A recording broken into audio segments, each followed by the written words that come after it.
Hi, I'm Larry Linville, good old ferret face from MASH, and you're listening to The Ken Behrens Show on WJBC. Well, I'll tell you, Mike Farrell was in town last night. We had Larry Gelbart on the show a couple of weeks ago, and people from MASH just keep returning. McLean Stevenson, of course, was from Bloomington Normal. Jeff Maxwell, good morning to you. Good morning, Ken. How are you? Well, just terrific. Good. I'm coming down from the Seinfeld closing, last night, and what an event, huh? all the champagne bottles still on the kitchen sink, got to deal with all those. I'm trying to recover from eating all that pizza. Were you watching last night? I did. I watched the show. I enjoyed some of it. It lost believability to me. I don't know. The last several episodes have been like that. But I generally like Seinfeld. The question is, will it be remembered as long as MASH? And I don't think it will be. I think it probably will. I don't think so. People try to compare the two, and I don't think you can. MASH was quite a different interpretation and quite a different program, filled with very different characters. Seinfeld did what they do and what they did the best I think anybody could have done it. Mm-hmm. I think MASH did what MASH did probably better than most people could have done it. I think it was more obvious with the multi-level themes that were going on in Seinfeld. A lot of different stories being told at the same time. But that happened with MASH too. It sure did. Oh yeah, MASH was very adept at doing a couple of different stories, sometimes three in one episode. Mm-hmm. Although I think it was much more seamless than Seinfeld was. That's right. I don't think people noticed it. Yeah, quite as much. Yeah. But it was, certainly Seinfeld is a very good show, and all those actors are very talented people, and I wish them all well. It was a good run, and they all made a lot of money. Yeah, they did. They have nothing to be sorry about or complain about. You were Private Igor. You were the guy in the mess tent, and now there's a new book out called Secrets of the MASH Mess, which I like. Finally, somebody put together a book where you can actually learn how to make SOS. Right. After umpteen years, Private Igor finally comes out, and kind of coming out of the pan, actually, I think. Is that it? Yeah, and declares himself not the kitchen ghoul that everybody thought he was, that he had talent, and he was really inherently a talented, gifted chef. And in the new book, Secrets of the MASH Mess, The Lost Recipes of Private Igor, I reveal his brilliance. It's really an amazing book. It is. It is. It is. These are legitimate recipes, and over 150 of them, I might say. Do they taste better? I just did say that, didn't I? Yes. Do they taste better if you cook them under canvas?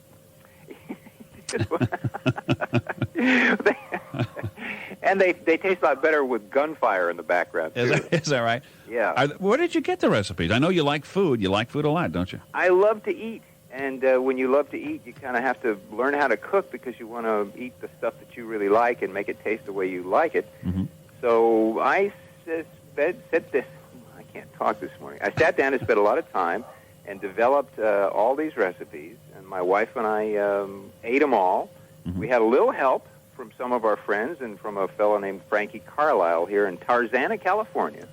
Has a wonderful restaurant here. And, Frankie Carlisle, that goes back in music, doesn't it? Wasn't he a musician? I don't think so. Okay. No, he was actually he was a fisherman. Was he? And okay. Yeah, in Port Arthur, Texas. I was going to say, I thought there was another Frankie Carlisle who made music, but could have been. Not the same guy. Not the same guy, okay. But a very adept chef, and we had a lot of fun coming up with some of the recipes. But it's a great book. All the recipes, though they sound kind of funny, are delicious. For instance, gas mask mustard chicken. And one of my favorites is gas passer chili. Oh, that's not... You have to eat it by yourself, but it really, seriously, is good. Yeah, it sounds like maybe somebody like, who's the guy that did Blazing Saddles? Mel Brooks came up with a... We've got Potter's Pewee pork chops. Okay. Winchester's wilted lettuce. I like that. Winchester's wilted lettuce. Supply clerk scallops. Spear Chucker's shrimp, in honor of Spear Chucker, who was only in 3 or 4 episodes. Uh-huh. Sparky's sockeye salmon and vegetable hash is delicious. Okay. Scalpel scallops. The Battle of Burgoo. Orange Sniper Snapper. These are easier to eat than they are to say, believe me. Yes. Now, burgoo, they have a burgoo festival around here someplace. You throw a lot of different stuff into burgoo, don't you? Oh, everything. Yeah, burgoo is delicious. And on a cold evening, I know summer's coming up, but on a cold evening, boy, a big, huge pot of burgoo is wonderful to come home to. And there's a delicious burgoo recipe in this book. Okay. Rather than pass along different recipes today, I just thought I'd talk to you about your impressions of MASH and some other things. Maybe a lot of people to talk with you. I think we have at least one gentleman who's called earlier who wants to chat because he's talked with you on the internet, I guess. On the internet. His name is JW, and he's one of my internet friends. You know, the internet, one of the best things about this internet discovery is, I think, the email process. It really has actually brought me closer to some of my family members because it's easier to sit down at the computer and do a little work there instead of, getting a piece of paper and a stamp and an envelope. You can just kind of really stay in contact with people quite easily, and I really enjoy that. So I've met a lot of really terrific fans and people from around the world that still watch MASH and enjoy it. And so I say hi to all of them if they're listening, and especially to JW, right. who I suggested I'd be able to talk to. It's nice that you attract those kind of people that try to get to you on the internet. Hey, it's nice to attract anybody, really. Right. Better than being a rapper and having people, contact you from around the corner of an alley or something like that. Exactly. Yes. With a big stick. Yes. It's 10:16. We're going to be back here on Talk 1230. 10:16? Yes. Already? Well, not where you are, but... time is flying. 10:16 at WJBC. Jeff Maxwell, who put together the Secrets of the MASH Mess, the Lost Recipes of Private Igor, is with us. It's a Cumberland House publication. We'll tell you how to get the book. You could probably order it over the internet if you can't find it in the bookstores. But you can order it actually on privateigor.com. Oh, can you? Yes, if you got a computer, just type in private.com and you'll get to my website. All right. And there are other ways to get the book as well. You want to talk to some people? Sure, I'd love to. All right, we're back in a moment on WJBC. All right, Jeff Maxwell is with us, and I think I hope I can talk to him. You want to talk to JW? No, you're Jeff. JW. You're Jeff. Hi. Hey, you're on with Jeff, JW. All right. Hey, Jeff, how's it going? It's nice to put a voice next to the email address. How are you? Oh, yeah. I got a question for you. I'll answer that. I was thinking about, in your book, you mentioned that you were actually at the 43rd Surgical Hospital. Is that true? Yes. What was the correlation between maybe that and the MASH, the TV show? What was the similarities? Did you guys? I mean, was it a lot different? Or well, yes, it was. Although there were similarities and there were vast differences. One was noticeable that there was no war going on. All right. Yeah, that would make a little difference. Yeah. It was a little different, and everything was in concrete buildings rather than tin huts and canvas tents. Okay, you went over just a short time ago, right, with Larry Linville and? No, I actually was there several years ago. Oh, okay. Yeah, that was when they shut down the last real MASH unit. Okay. When I was there, it was they were a wacky bunch of people. However, everybody had a tremendous sense of humor, and they drank heavy.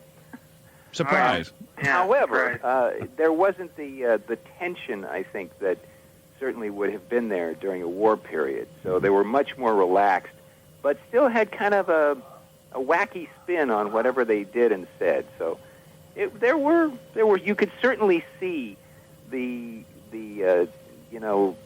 beginnings of the MASH concept by looking at the people there. I can understand that 100%.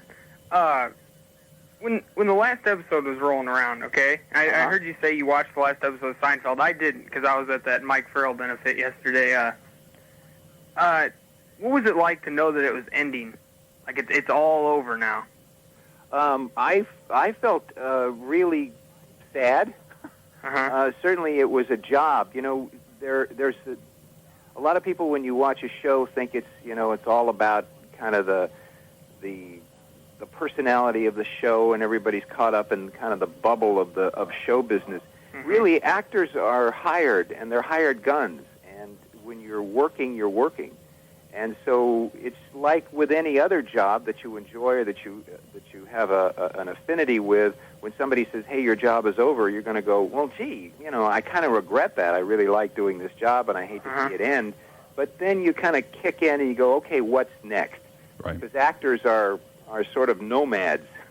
Right. And they have to go from one place to the other and from one job to the other. And so everybody had very sad thoughts, but very happy ones, too, because it was 11 years' worth of really tremendous relationships. Plus, you're still always going to be associated with that terrific show. Right. Of course, yeah. It will live on, forever. JW, thanks. All right, no problem. Hey, It was nice to talk to you. Were you able to talk to Mike yesterday? Yes, I was. I got an autograph and a picture, and I chatted with him for a few moments, and it was a lot of fun. Terrific. Did you tell him I said hi? Actually, I didn't.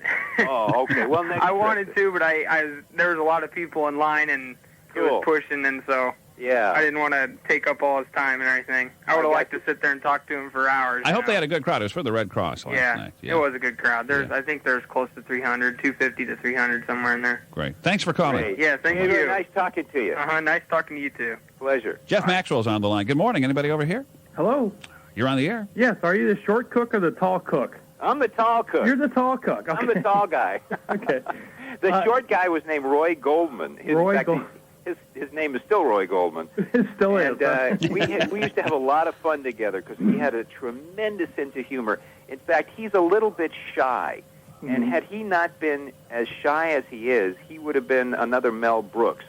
He has a tremendous mind and is funnier than heck, but he wasn't kind of aggressive enough to be Mel Brooks. My question is, was Alan Alda actually naked during that one episode? Well, he's naked here right now. I don't know. He's next. Alan, put your pants back on. Was he naked? What? Was he naked? When was he naked? The river of liver, and he was tired of the food. That one episode where he walked into the mess tent naked. Remember that? Yeah. No, he wasn't naked. I didn't think so. No, he wasn't naked. He was almost naked, but he wasn't completely naked. You guys weren't there all the time for every episode, though, were you? I mean, you could. No, he was there though. Right, but you couldn't.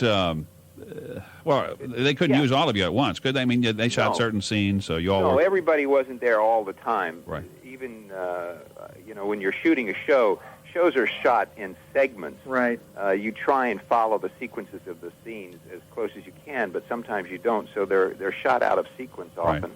And sometimes you think somebody's standing there, but they're not really. They're waiting, or they're out eating a sandwich or something. From Larry Gelbart, we learned that scene, or that set, was actually a pretty small area to be working in, too. It was rather cramped, wasn't it? It was a very small area, but I thought a fascinating one, because the minute you walked into that soundstage, and it was old and creaky, and there were bugs and all kinds of mice and stuff running around, but when you shut the doors and you stood in the middle of the compound, you really felt like you were in Korea or some other strange place. You didn't feel like you were in a soundstage. It was really spooky. Yeah. I enjoyed it. I loved bringing my friends and people on the set to show them around and have a good time. I have another question. Why did Frank Behrens leave? Frank Behrens, played by Larry Linville. Right, Larry with the Linville contract? left, I think, because he wanted to do other things, and he felt that his character had been taken as far as it could go. And I think creatively he was burned out on doing a character that intense and wanted to do something different. That's what happens to actors. You know, even though you're on a great show and it's working for you, it's still, if it's creatively not feeling good, that you have to kind of move on. That's what happened to McLean Stevenson as well. He felt that he wanted to go on, and he was being offered a lot of good jobs by other networks, and so he decided to take a shot at it. Listen, thanks for calling. Thank you. Let's try one more. Jeff Maxwell's on the line, author of Secrets of the MASH Mess. You want to check this book out. Great picture on the cover, too, by the way, of you handing out this slop. That's a picture of B.J. Honeycutt right there wondering what in the world is on his plate, isn't it? I had just splattered mashed potatoes on his chest. That's what that white stuff is. Oh, yeah, I see. Good morning. You're on the air. Anybody here? Good morning, Ken. This is Skippy. I just wanted to tell the gentleman that you have on there, I watch MASH every night. It's on from 10 till 11 on Fox, and that's my nighttime sleeping pill. I can't go to bed. Is that good or bad? Is that a compliment or not? Oh, it's a compliment. Okay. Oh, I love it. And, of course, I knew McLean. Did you? Beg pardon? Yes, did you? You knew McLean? Oh, yes. I used to work in Bloomington, and when Oh, yeah, he would come in restaurants and stuff, right? well, he used to come in. I worked at Shanigan's, Yeah. and when he came in, when he'd come to town, he would come down and tell me when he was going to leave, and he would take a gallon of my French onion soup home with him. All right. Yummy. Skippy, I'm running out of time, but thanks. Okay. Appreciate it. Well, I'll tell you, the phones are going nuts here. People want to talk to you, but we're running low on time. We'll have to do this again, Jeff. Would you? I would love to, sure. If you're willing, I'll give you another shout and we'll chat sometime. I've got another guest next half hour. I should have allowed an hour maybe with you. Good. Well, hey, I would love to anytime. All right. Let me know and we'll talk. The Secrets of the Mash Mess, The Lost Recipes of Private Igor by Jeff Maxwell is a Cumberland House publication. And again, if you want to order it off the internet, what do? You just type in www.privateigor.com. Okay. Or you can go to the B. Dalton bookstore in the Eastland Mall. They have a lot of books waiting for you. Well, you've checked this out, haven't you? Go in there and bang on the thing and say, give me a copy of Secrets of the Mash Mess, The Lost Recipes of Private Igor at the B. Dalton bookstore in the Eastland Mall. Or you can even, if you don't want to go there and you don't have a computer, you can pick up the phone and dial 1-888-439-BOOK. Okay. That's 1-888-439-BOOK. So you have 3 ways to get a copy of Secrets of the Mash Mess, The Lost Recipes of Private Igor. Besides all the great recipes, there's a million, well, there's not quite a million, but there's several behind-the-scenes, never-before-seen photographs. Great pictures in the book, yeah. Of all the pictures, all the MASH characters and everybody. Right. I took a lot of them, so nobody's ever seen those pictures before. Jeff, thanks, and hang on a second, will you? Sure. Jeff Maxwell. It's news time next on WJBC Bloomington. Hi, this is Joey Bishop. You are in tune, and I mean in tune, with the Ken Behrens Show. Son of a gun.